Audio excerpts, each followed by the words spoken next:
Corona মহামারীর ঠিক 5 বছর পর চীনে আরেক ভাইরাসের প্রাদুর্ভাবের খবর পাওয়া যাচ্ছে। HMPV নামের এই ভাইরাসের খোঁজ চীনের মতো প্রতিবেশী জাপানেরও কিছু অঞ্চলে পাওয়া গেছে। HMPV কেমন ভাইরাস? এটি মানবদেহের জন্য কতটা বিপজ্জনক? এই ভাইরাসও কি কোভিডের মতো মহামারী ও অতিমারী হওয়ার সম্ভাবনা আছে? তা জানাবো আজকের এই ভিডিওতে। চলুন শুরু করা যাক। চীনের স্থানীয় গণমাধ্যম ও সামাজিক যোগাযোগ মাধ্যমগুলোর বিভিন্ন পোস্টে বলা হচ্ছে, নতুন এই ভাইরাস দ্রুত ছড়িয়ে পড়ছে।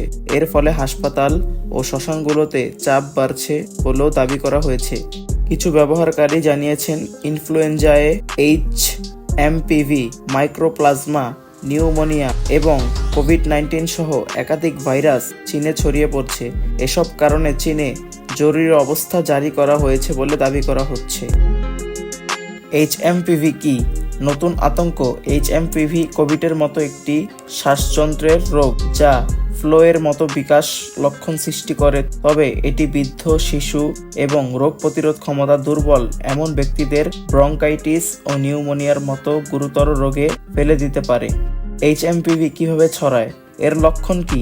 আক্রান্ত ব্যক্তির হাঁচি, কাশি বা শ্বাসযন্ত্র থেকে বেরোনো যে কোনো কিছুর স্পর্শে এলে অথবা স্পর্শে আসা কোনো জায়গার স্পর্শে এলে এই রোগে আক্রান্ত হতে পারেন। এই ভাইরাসের লক্ষণ সাধারণত সর্দি বা ফ্লুর মতো।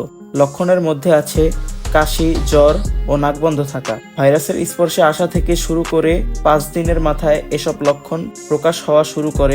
কোভিডের মতো এর কোনো টিকা বা অ্যান্টিভাইরাস চিকিৎসা নেই। মূলত লক্ষণগুলো সমালোচনার মাধ্যমেই এর চিকিৎসা প্রদান করা হয়।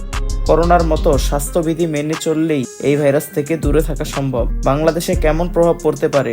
জনস্বাস্থ্য বিশেষজ্ঞরা বলছেন, বসবাসের অনুপযোগী পরিবেশ, ভেজাল খাদ্য, জনসংখ্যার ঘনত্ব বেশি থাকায় বাংলাদেশে HMPV ভাইরাসের প্রকোপ বেশি হওয়ার প্রবণতা রয়েছে।